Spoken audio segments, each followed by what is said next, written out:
Penangkapan dilakukan di beberapa titik di wilayah Sukmajaya dalam operasi gabungan Satuan Reserse Kriminal Polres Metro Depok. 7 orang langsung digelandang ke Mapolres untuk pemeriksaan. Polisi menyita 5 unit sepeda motor yang diduga menjadi objek penarikan paksa. Penangkapan usai video viral terkait aksi penarikan paksa sepeda motor di jalan raya disertai adu mulut antara warga dan para penagih hutang tersebut.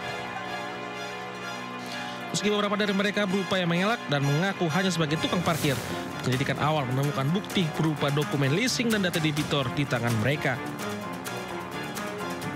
Salah satu dari mereka mengaku sudah lama bekerja sebagai penagih hutang, namun membantah menarik motor secara paksa di jalan raya. 1 hingga 2 unit motor bisa diamankan dalam sehari dan meraup penghasilan hingga 2 juta rupiah. Penangkapan merupakan bagian operasi Pekat Jaya 2025 yang digelar selama 6 hari ke depan. Kini 7 orang tersebut masih menjalani pemeriksaan mendalam. Polisi juga tengah memverifikasi legalitas dokumen motor yang diamankan. Dari Depok, Jawa Barat, Im Rizky melaporkan.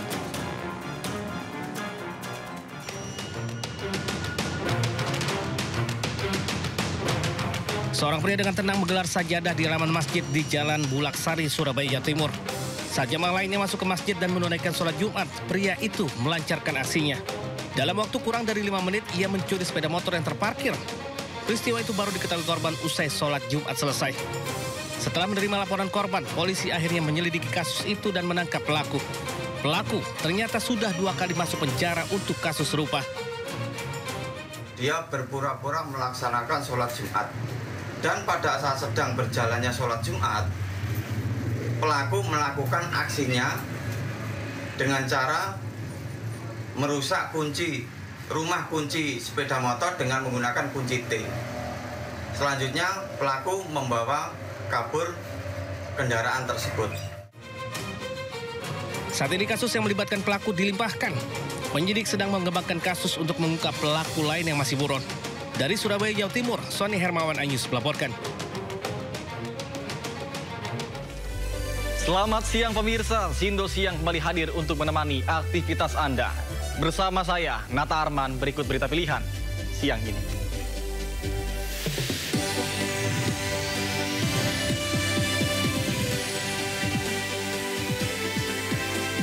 Lima gerbong kereta Argo Bromo Anggrek yang anjlok di Subang, Jawa Barat berhasil dievakuasi.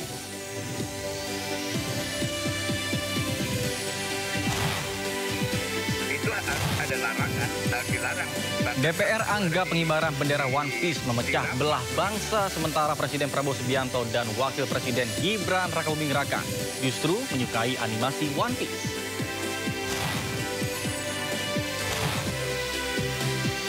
Satgas Pangan Polri menetapkan 3 tersangka kasus beras oplosan.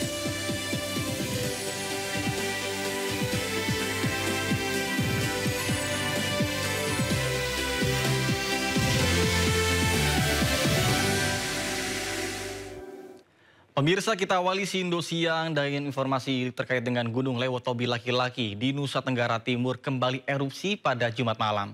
Masyarakat yang terdampak hujan abu Gunung Lewotobi laki-laki diimbau untuk menggunakan masker untuk menghindari bahaya abu vulkanik.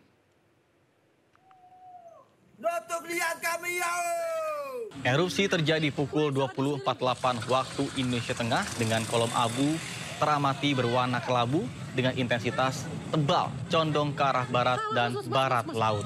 Erupsi ini terekam seismograf dengan amplitudo maksimum 47,3 mm. Erupsi disertai suara gemuruh kuat terdengar di pos pantau Gunung Api Lewotobi laki-laki. Dan saat ini Gunung Lewotobi laki-laki berada pada status level 4 atau awas.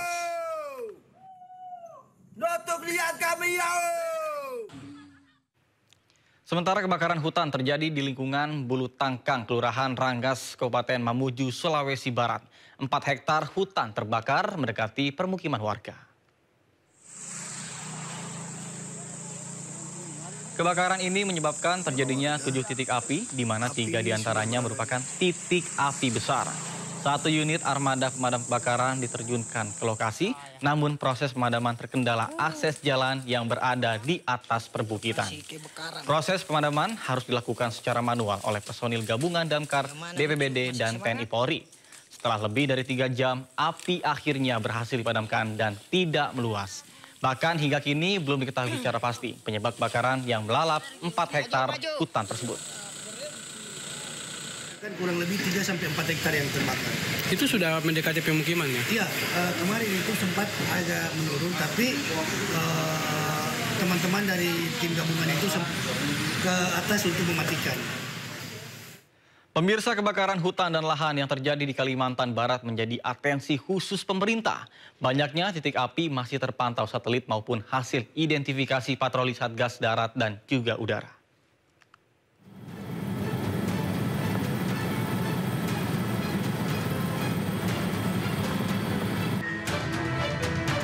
Penanganan karhutla di Kalimantan Barat menjadi salah satu prioritas nasional.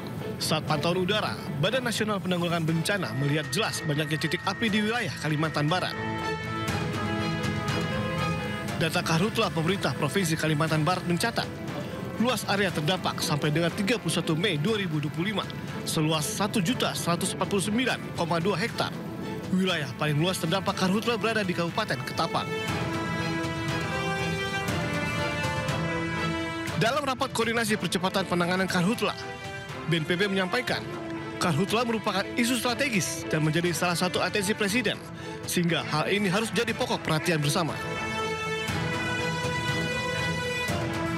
Nah, dengan komposisi operasi darat, udara, dan OEC, ini mudah-mudahan dalam waktu cepat ini bisa teratasi. Kalau kemarin Pak Menteri memimpin kita semua di Riau, itu 5 hari selesai.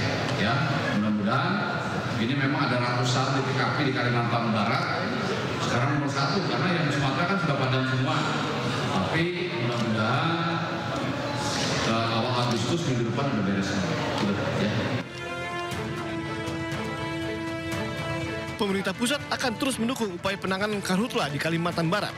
Selain dukungan peralatan yang memadai untuk Satgas Darat, BNPB juga mengerahkan operasi modifikasi cuaca dan helikopter waterbombing melalui udara.